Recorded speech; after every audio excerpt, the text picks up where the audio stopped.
मित्र हो, स्पर्धागुरू ASP या आपल्या चॅनलमध्ये आपले स्वागत आहे. मित्रांनो, आपण आपल्या या चॅनलवरून TET टेटसाठी लागणारा जो काही कंटेंट आहे, शिवाय आपल्या ह्या ज्या नवीन शिक्षक आहेत, ह्या शिक्षक बांधवांच्या ज्या काही समस्या असतील याबाबत आपण आपल्या चॅनलवरती माहिती देत असतो.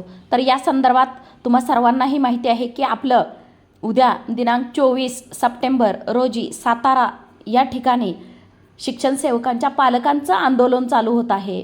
आंदोलन हे सर्वांसाठी आहे. कारण असं आहे की ज्यांची आता भरती झालेली आहे तेही आहेत, किंवा जे आता फेज सेकंड असेल किंवा येणारी टेट थर्ड असेल याच्यामधून भरती होणार आहे. कारण शिक्षण सेवक ही एक जाचक अट आहे आणि ही कॅन्सल झालीच पाहिजे, यासाठीचा हा एक लढा आहे.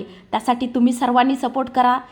यासारख्या ज्या काही न्यूज असतील हे सर्वांनी स्वतःच्या स्टेटसला असेल, फेसबुक असेल, इंस्टाग्राम असेल, शेअर करा, जेणेकरून हे सरकारपर्यंत आपलं आंदोलन पोहोचावं आणि आंदोलनाला व्यापक स्वरूप यावं. तर या संदर्भातली ही एक बातमी आहे, ती आता आपण इथं पाहणार आहोत.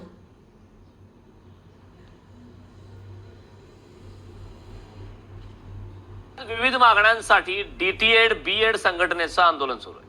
शिक्षण सेवक पद रद्द करण्याची आंदोलकांची मागणी आहे.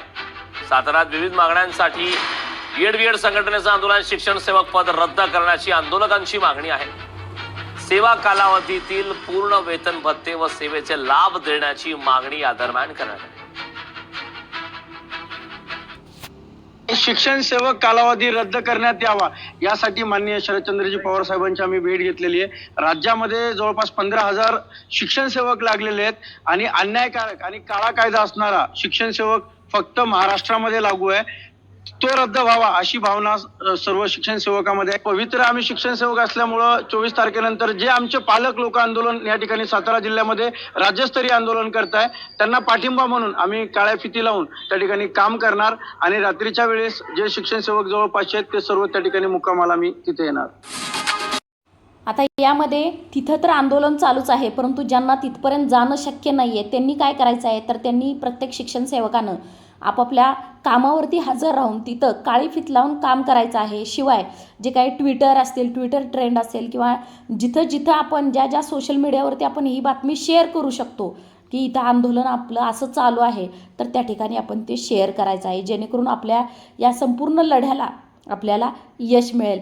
आणि यश मिळण्याची शक्यताही तितकीच जास्त आहे, कारण येत्या काही दिवसामध्ये आपल्याला निवडणूक आहे आणि त्यामुळे नक्कीच आपल्याला आता जे मागतोय आपण ते नक्कीच मिळणार आहे. त्यामुळे तुम्ही सर्वांनी सपोर्ट करा आणि हा लढा हा आपला सर्वांचा आहे हेही लक्षात असू द्या.